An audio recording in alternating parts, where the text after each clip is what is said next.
अजीवं दवं जिन्वर वसेण जेणनी दिट्टम वंदे जीवमजीवं दवं जिन्वर वसेण जेणनी दिट्टम देविंदविंदवंदं वंदे तं सर्वदा शिरसा नमो अरिहं ताणं नमो सिद्धाणं नमो आयरीयाणं नमो वज्रायाणं नमो लोये सर्वसावूढं। जय बोलिए अंतिम तीर्थंकर विनायक श्री महावीर भगवान की, परम पूज्य आचार्य भगवान गुरुदेव श्री वसुनंदी जी मुनिराज की, अहिंसा में विश्व धर्म की जय। परम पूज्य श्रमण मुनि श्री श्रद्धानंद मुनि महाराज की।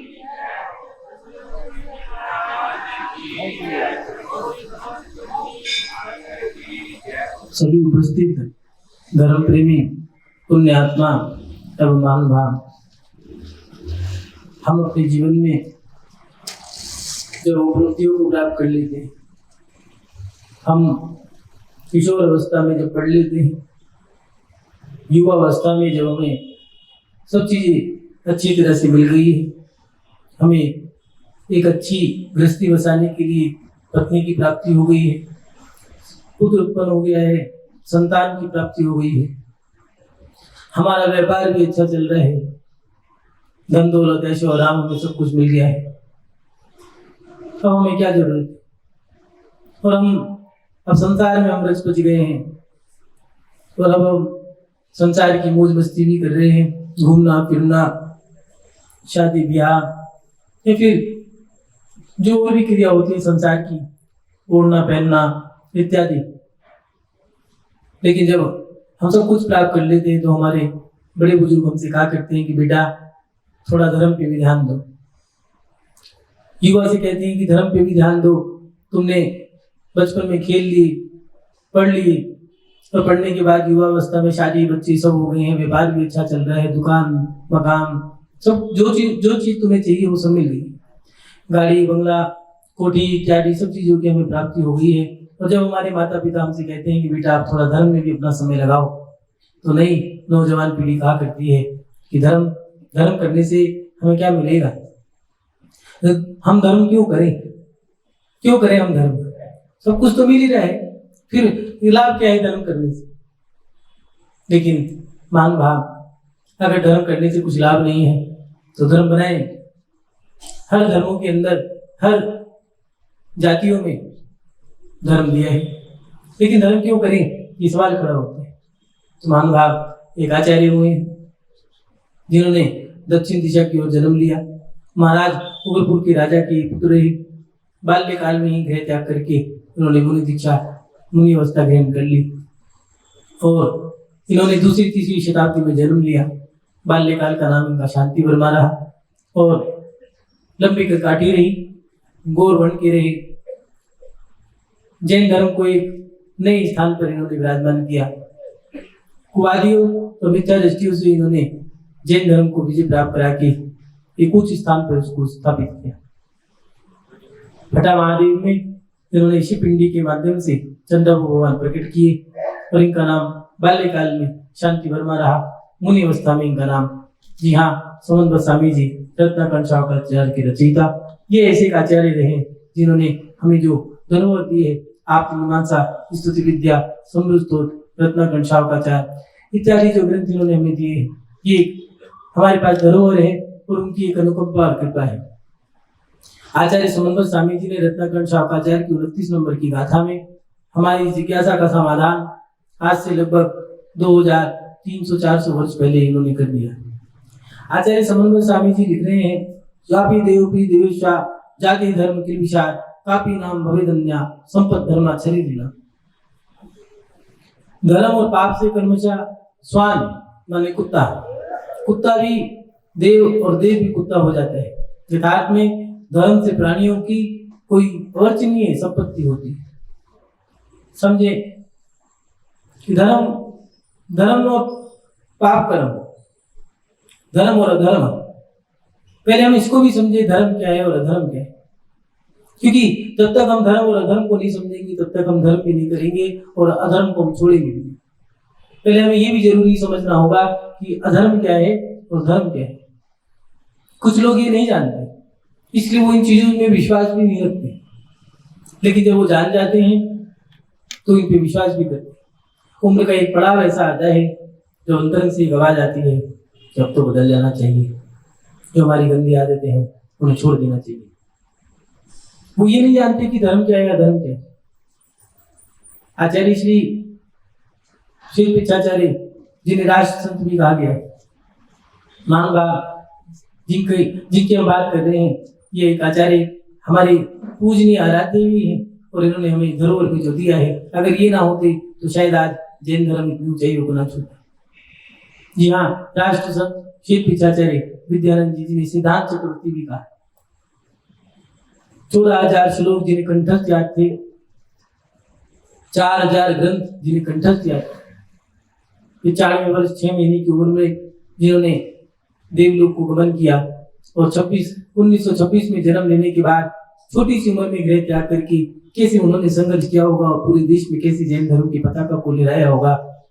कभी कभार मन में विचार आता है, जिस समय कुछ भी नहीं था, देश में एक क्रांति थी, हिंदू मुसलमानों का झगड़ा, अंग्रेजों से लड़ाई, फिरंगियों को भगाना, और उस समय में जैन धर्म को कैसे इन्होंने ऊंचाइयों को छुआया होगा, कैसे ऊपर लेकर के गए होंगे।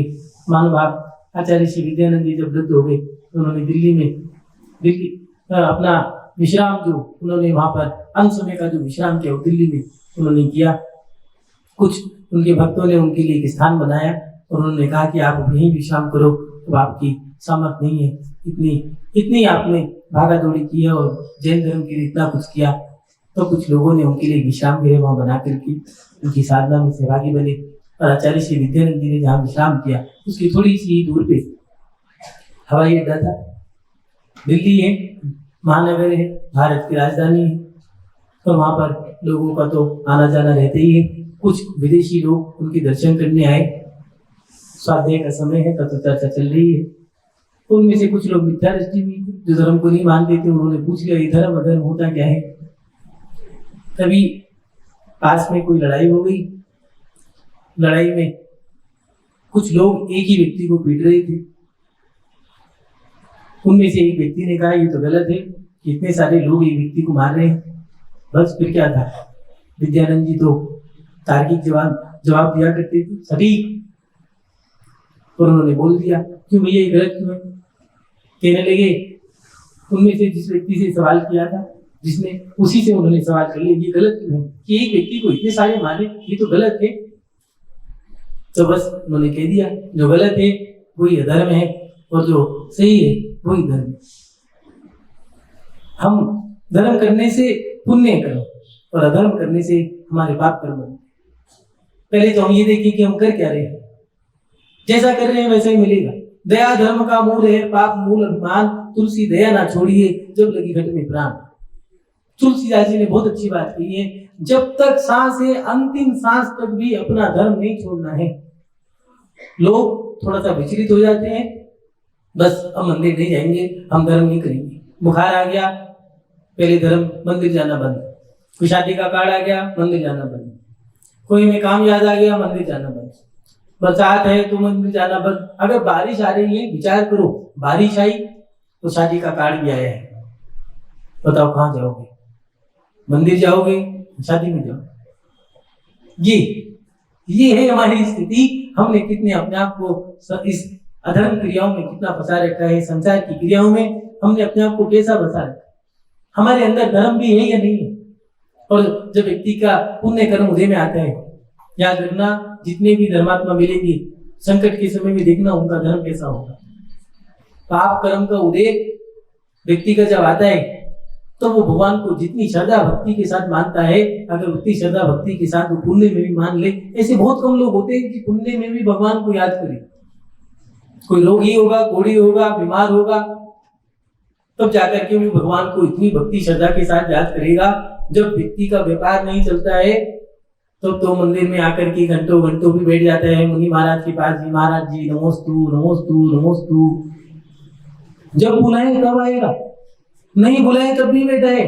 एक बार दया दृष्टि कर दें, कोई मंत्र दे दो, कोई जाप दे दो, कोई पुड़िया दे दो, कुछ तो दे दो।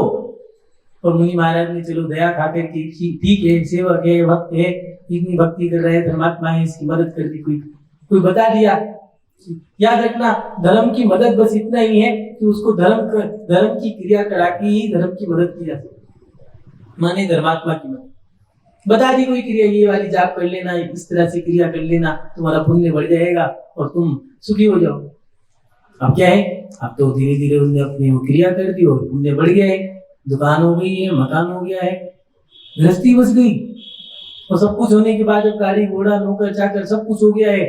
अब बुलाए तो आए ना, लोग चंदा लेने जाएं तो नीचे से बोल दें कि भैया वो तो है नहीं, बाहर गए हैं, कहाँ गए हैं, अभी लोग को पूछ के बताते, ये तो बताया नहीं कहा। ये स्थिति हमारी हो गई। हम पुण्य कर्म के उदय में कैसे उछलते हैं। जंगल में एक जानवर तो रहते हैं सभी जगह, उड़ने वाले, रेंगने वाले, दौड़ने वाले।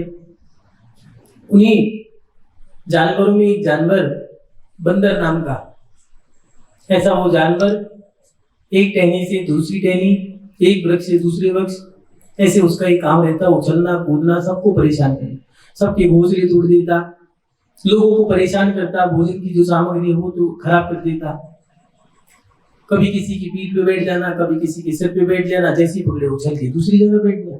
यही काम है, लोगों को परेशान करना। ऐसा नहीं है बंदर ही परेशान करते, कुछ इंसान नाम के भी बंदर होते हैं जो लोगों को परेशान करते, लोगों को दुखी करना। कुछ नहीं है, उसकी कंप्लेंट कर दी, उसकी शिकायत कर दी, चुगली कर दी, कानाफूसी करके भड़का दिया। ये ऐसा नहीं, इंसानों में भी जानवरों के गुण पाए जाते हैं। अब ये तो भगवान जाने कौन सा जानवर इंसान है, कौन सा इंसान जानवर है। और बंदर का एक ये भी याद रखना, पुण्य कर्म में जितना तुम उछलोगे, पाप कर्म में उतना रोगे। बरसात का समय था, टहनी थोड़ी कच्ची थी, और वो बंदर जब उछलने लगा तो एक टहनी पर जब वो बैठा और दूसरी पे जाने लगा, इतने में ही उसकी तो वो टहनी थोड़ी टूटी हुई थी और उसकी पूंछ उस टहनी में फंस गई। अब तो वो रोए, जोर जोर से रोए, चिल्ला चिल्ला के, लेकिन कोई मदद नहीं कर, सब मजे उड़ा रहे हैं। चलो बढ़िया हुआ, अकल ठिकाने आ गई, कोई जवाब नहीं दे सकता था, प्राकृतिक ने अपने आप ही जवाब दे दिया। हम कहीं ऐसा तो नहीं है पुण्य के उदय में हम चिल्लाते हो, भूल जाते हैं, लेकिन जब हमारा पाप कर्म का उदय आता है तो हम जोर जोर से रोते हो। सोचें, विचार करें कि हम पुण्य में और पाप में कैसी स्थिति बना के रखते हैं अपनी। हमारे जीवन में जब पुण्य का उदय आता है तो हम इतराते हैं, लेकिन पाप कर्म के उदय में याद रखना व्यक्ति दोनों आंसू रोते हैं। तो किसी के बच्चे की किसी का स्वास्थ्य खराब हो गया है, किसी का कोई बीमार है, जिसको कैंसर की बीमारी है, उससे पूछो वो कैसे जी रहा है। मरना है वो जानता है, मैं अकेला हूँ, आया था, अकेला जाऊंगा, मरना सबको है, लेकिन उसको देखो अब वो पाप कर्म का उदय आया है, उसकी स्थिति देखो, उसका चेहरा देखो कैसा। ये पाप कर्म के उदय में रोता है। और जब स्वस्थ था तो सोचो कि उस शरीर से उन्होंने कितनी धर्म की क्रिया करी। अपने आप देखें कि हमने, जब हम युवा थे, हम पढ़े लिखे थे, युवा थे, पैसे वाले थे, तो हमने धर्म कैसा किया, और जब हम गरीब थे, हम जब बीमार थे, अस्वस्थ थे, तो हमने धर्म कैसा किया। देखें, विचार करें। जब हम पैसे वाले थे, बहुत कुछ था, हम पे सब कुछ था, सब हमें पूछते थे, सम्मान देते थे, इज्जत देते थे, तो हमने धर्म कैसा किया। और जब हम कुछ भी नहीं थे, तो हमने धर्म कैसा किया। ये हमारे साथ होता है। हम अपने जीवन में पुण्य के उदय में भूलते हैं, लेकिन जब पाप कर्म का उदय आता है तो हमारी स्थिति ऐसी हो जाती है कि हम दोनों आंसू रोते हैं। मान भाव हमारे जीवन में जो धर्म है, वो धर्म भी हमारे जीवन में होना चाहिए। और हमारे कर्म जो है, वो कर्म कैसे हैं, हम धर्म से अच्छे कर्म बांध रहे हैं या हम बुरे कर्म बांध रहे हैं, सोचना पड़ेगा, विचार करना पड़ेगा। और फिर दूसरी बात, हमारे अंदर धर्म है या नहीं है, ये भी चिंतन करें। हिंदी साहित्य के एक व्यक्ति हुए हैं, सूर्यकांत त्रिपाठी निराला, कलकत्ता के एक सेठ थे महादेव। इन्होंने इनको ऊपर उठाने का बहुत बड़ा काम किया।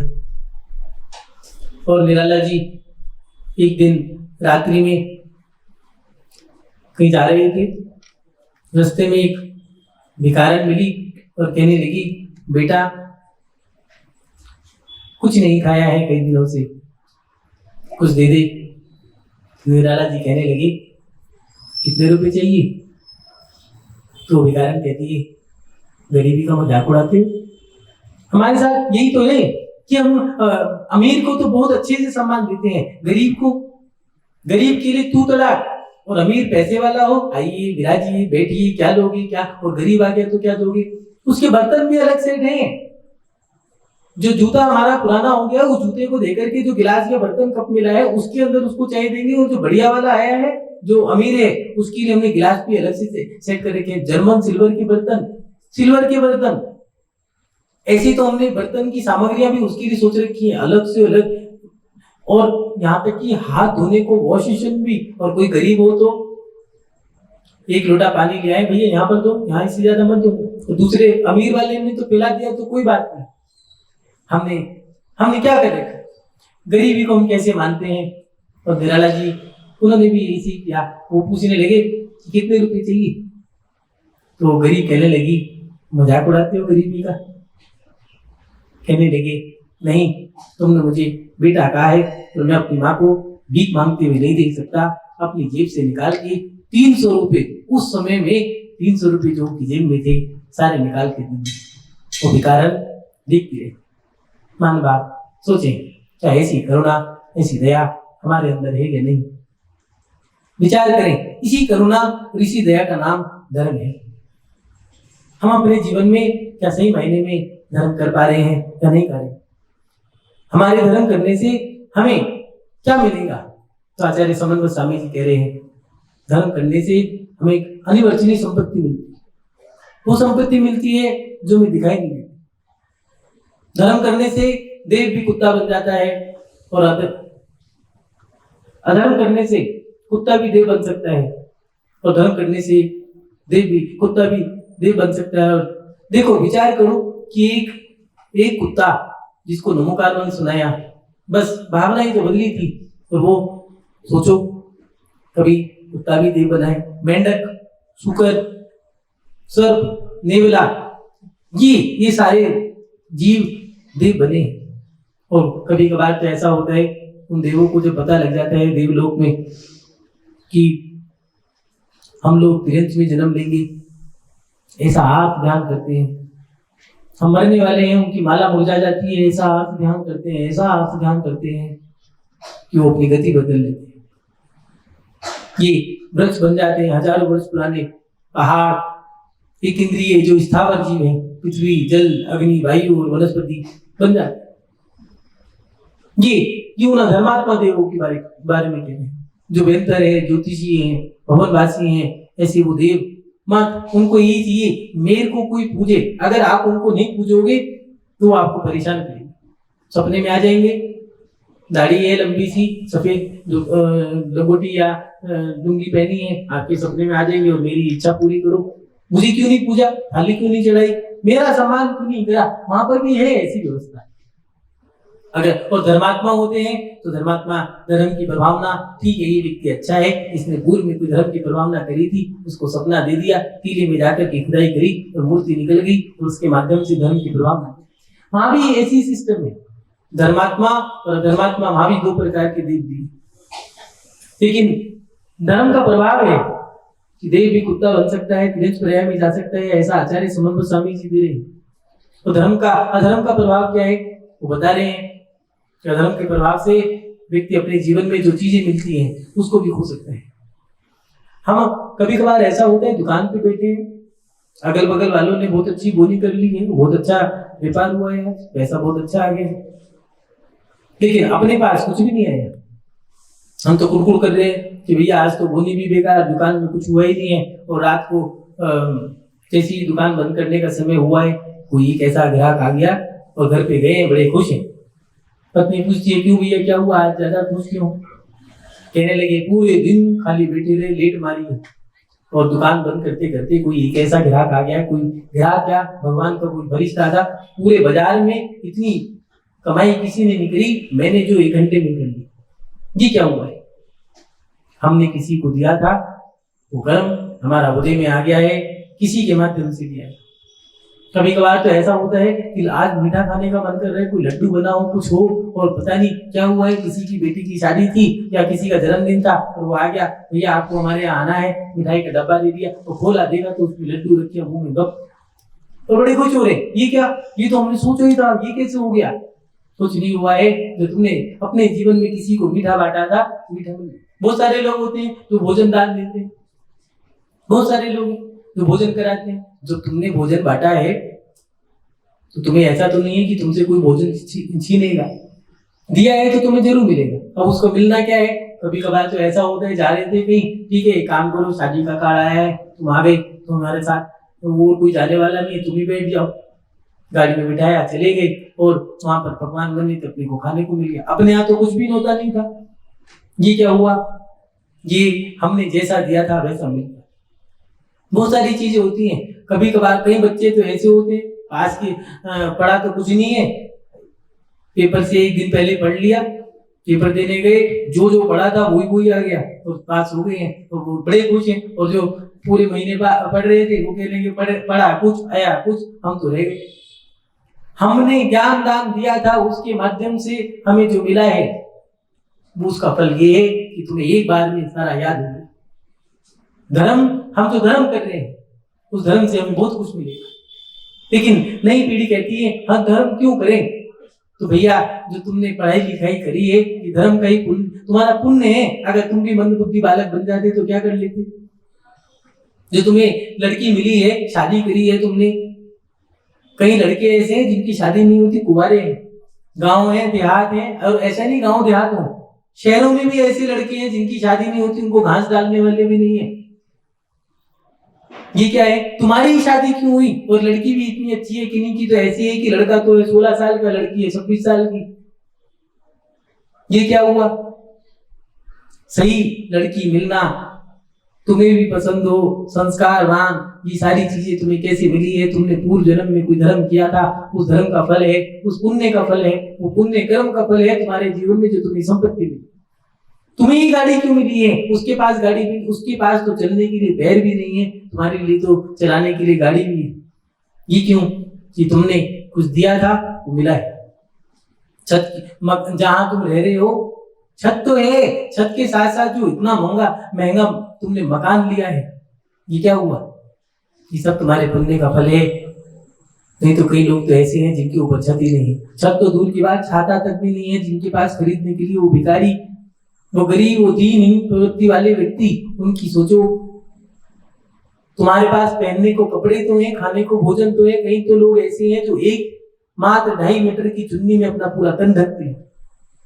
सुबह को उठते हैं तो शराब का ढक्कन पी करके, और रात को सोते हैं तो शराब को ढक्कन पी करके अपना गुजारा करते हैं। ये हमारे साथ ये सारी चीजें क्यों मिली हैं, और हम अब जब ये सब चीजें ये सामग्री प्राप्त कर लेते हैं, फिर हमारा मन में आता है कि धर्म करने से होगा क्या। अरे भैया, ये सारी सामग्री जो मिली है ये सब तुम्हें धर्म से ही मिली है। तुमने कोई दान दिया था, मुनि महाराज को आहार दान दिया होगा तो ये भोग सामग्री मिल गई है। और जो तुम्हारा यश है, कुछ लोग ऐसे हैं बिल्कुल ही गरीब हैं लेकिन इज्जत करोड़ों से भी ज्यादा है, तो भगवान की पूजा जो तुमने करी थी उस पूजा का फल मिला है। ये पूजा का फल है कि तुम्हारा यश है। कुछ दान दे करके भी, कुछ लोग तो दान देते हैं, बड़ी बड़ी बोलियां लेते हैं, तब जाकर के उनका नाम होता है, कोई इज्जत नहीं है उनकी। लेकिन बोली दान देने से, बोली लेने से, पैसा खर्च करने से वो अपनी गुडविल बना लेते हैं, इज्जत बना लेते हैं। और कुछ लोग ऐसे हैं कुछ भी नहीं करते हैं, बात सुबह उठ करके भगवान के दर्शन करना, अभिषेक करना, पूजा करना, साधु की सेवा करना, और कोई बोली नहीं लिए, कोई दान नहीं दिया, किसी प्रकार का दान नहीं दिया, लेकिन इज्जत उन करोड़पति से भी ज्यादा है, उनकी इज्जत है। ये क्या है, धर्म ने तुम्हें दे दिया। धर्म जब देता है तो दिखता नहीं, जब पाप कर्म का जब उदय आता है तब तो दिखता है कि हम दुखी हैं, हमारे कर्म का उदय। लेकिन जब हमें संपत्ति मिलती है, हम कितने स्वार्थी हैं, उस संपत्ति को हम कैसे हिसाब लगा लेते हैं कि भैया मेरे पुण्य कर्म का उदय है, तो मैंने मेहनत करी है उसका फल है, कर्म का फल नहीं है, ये मेरी मेहनत का फल है जो मुझे मिली है। और अगर पेट में दर्द हो जाए तो मेरे कर्म का फल। जो जो अच्छा मिल रहा है और जो बुरा हो रहा है, ये सब हमारे कर्मों का फल है। आचार्य सुमंत स्वामी जी यहाँ पर यही दे रहे हैं। स्वापी देवपी देवशा जाते धर्म किलविषा कापी नाम दो भविन्या संपद धर्माचरी नाम। धर्म और पाप से कर्मशा कुत्ता भी देव और देव भी कुत्ता हो जाता है। यथार्थ में धर्म से प्राणियों की कोई वर्चनीय संपत्ति होती है। जो धर्म से आप जो कर रहे हो, विश्वास रखो धर्म आपको जरूर कुछ देगा, लेकिन जरूरी नहीं है वो अभी दे। ये नहीं है जब तक आप उस कर्म को नहीं भोग लोगे जो कर्म आपका उदय में आ रहा है, तब तक आप कुछ नहीं कर सकते। पहले आपको पुराने कर्मों को भोगना पड़ेगा। जैसे व्यापारी पहले पुराने माल को निकालता है, तो नए माल को निकालता है। जो नाच वाले हैं पहले पुराने नाच को निकालेंगे, तब जाकर के नए नाच को खर्च करते हैं, नहीं तो पुराना नाच सड़ जाएगा। ऐसे ही हमारे जीवन में जो पुराना कर्म हमने बांधा है, जो तुम बन रहे हो, जो तुम्हें मिल रहा है, वो सब तुम्हारे पुराने कर्मों से। कुछ लोग जैसे सोचते हैं कि हम तो कभी हमने तो धर्म किया ही नहीं, हमें तो सारी सामग्री मिल रही है, क्यों करें धर्म जब सब कुछ मिल रहा है, तो फिर भी क्यों करें हम। तो भैया पूर्व में किया था, ये उसका फल है। अभी का क्या है, आगे की तो व्यवस्था बनाओ। आगे की तो व्यवस्था सोची नहीं।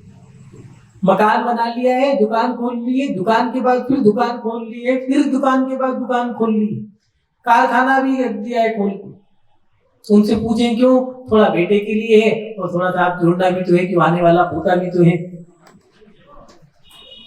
अपनी बेटे की, पोते की, पड़पोते की, सड़पोते की, धड़पोते की, दुनिया भर के पोतों की भी व्यवस्था बना ली है, लेकिन इस जन्म के बाद आने वाले जन्म के बारे में सोचा है कि हम आने वाले जन्म की भी तैयारी करें। आने वाले भव में क्या होगा, जो पापड़ हमने इस जन्म में बेले हैं, कहीं ऐसा ना हो कि अगले जन्म में भी हमें बेलना पड़े। उन दुखों को दूर करने के लिए हमें धर्म करना होगा। हम धर्म क्यों करें? तो हमारे धर्म करने से हमें एक संपत्ति मिलती जो दिखती नहीं। हमारे धर्म करने से हमें जो मिल रहा है वो सामग्री हमें धर्म से मिलेगी। जो सुख मिल रहा है, जो ऐशो आराम मिल रहा है, ये सब धर्मों का फल है। मानुभाव बिना धर्म के हम गरीब रहते हैं। याद रखना, जो बिल्कुल ही दीनहीन प्रवृत्ति का व्यक्ति है वो कभी धर्म नहीं कर सकता। तिरंज देख लेना, धर्म नहीं कर पाते। किसी भैंस को मुस्कुराते या हंसते हुए देखा आपने? नहीं देखा, लेकिन इंसान देखा होगा, मनुष्य देखा होगा हंसता रोता हुआ, लेकिन जानवर आपको रोते हुए मिलेंगे। इसलिए धर्म का फल ही है कि आप मनुष्य पर्याय में, उत्तम कुल में, उत्तम देश में अच्छी संगति आपको मिली। अगर आप यहाँ ना होते, चाइना में होते, जापान में होते, तो कैसे होते? क्या खा रहे होते? क्या आपको ऐसे प्रवचन या गुरु का सानिध्य मिलता? क्या आपको धर्म के जो आयतन है, मंदिर है, भगवान है, गुरु है, शास्त्र है, क्या इनके दर्शन हो पाते? नहीं हो पाते। ये आपका पुण्य है। और ये जो सामग्री सब आपको जो मिली है, ये आपके धर्म से मिली है। वो पुण्य कर्म हमने अपने धर्म से बनाया है। मान भाव हम नई नौजवान पीढ़ी वो कहती है कि हम धर्म क्यों करें? सब कुछ तो मिल ही गया है।